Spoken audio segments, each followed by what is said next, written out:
이태원 공청회가 눈물바다였습니다. 약혼녀와 함께 갔던 예비 신랑이 있었습니다. 약혼녀가 그 자리에서 세상을 떠났습니다. 이 예비 신랑이 공청회에 나와서 발언했습니다. 저 죽지 않고 살기 위해 노력하고 있습니다. 부상자와 생존자분들도 열심히 살아주셨으면 합니다. 이렇게 이야기를 했습니다.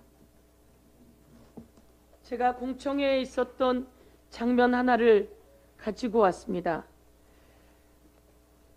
이 예비 신랑이 그렇게 이야기했습니다. 유족들이 만날 수 있도록 정부에 요청을 했지만 정부는 그런 모임을 만들어주지 않았습니다. 저 죽지 않고 살기 위해 노력하고 있습니다. 이런 발언을 했고 그날 공청회 자리는 눈물바다였습니다. 이렇게 엄청난 일이 대한민국 이태원에 있었는데 어느 누구 하나 책임지질 않습니다.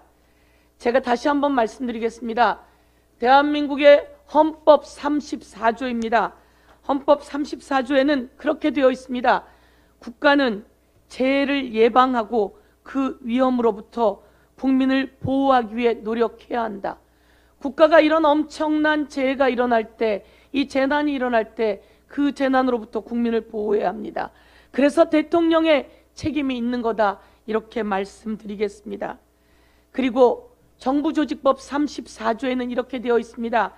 행안부 장관은 안전, 재난에 관한 정책을 수립하고 총괄하고 관장해야 한다.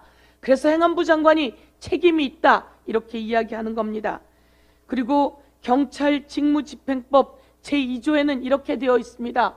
경찰은 국민의 생명, 신체, 재산을 보호하고 수행해야 한다, 이렇게 되어 있습니다. 그래서 윤희근 경찰청장의 책임을 묻는 겁니다.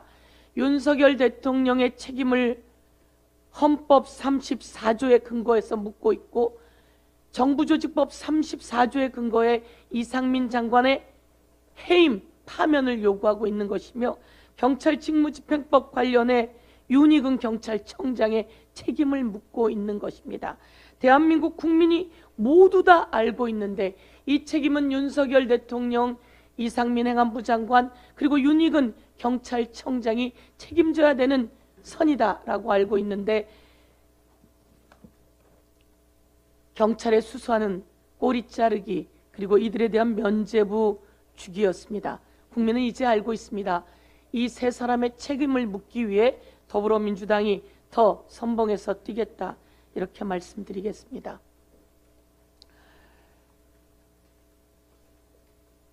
국민의힘당 과간입니다.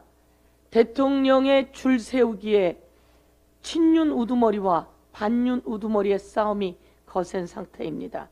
친윤 간별사 논쟁으로 난장판인 국힘과 윤석열 정부, 국민이 심판합니다.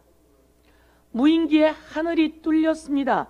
그런데 이렇게 국민의 생명이 위험에 처해 있는데 권력 싸움에 몰두하고 있는 여당, 국민이 심판할 것입니다.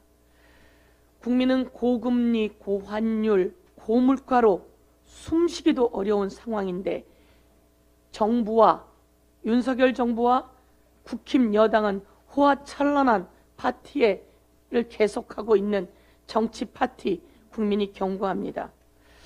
국민은 나경원 해임에 관심이 없습니다. 국민은 이상민 해임에 관심이 있습니다. 그런데 윤석열 대통령은 나경원 해임에만 관심을 보이고 있으니 국민이 윤석열 대통령과 국힘을 심판할 수밖에 없다라고 하는 말씀을 드립니다. 이 어려운 상황에서 이재명 당대표와 더불어민주당은 30조 민생 프로젝트를 제안했습니다. 민생을 살리기 위해 매진하겠다. 물가도 잡고 그리고 법안도 만들어서 국민 삶을 살리는데 매진하겠다, 이렇게 약속드리겠습니다. 이상입니다.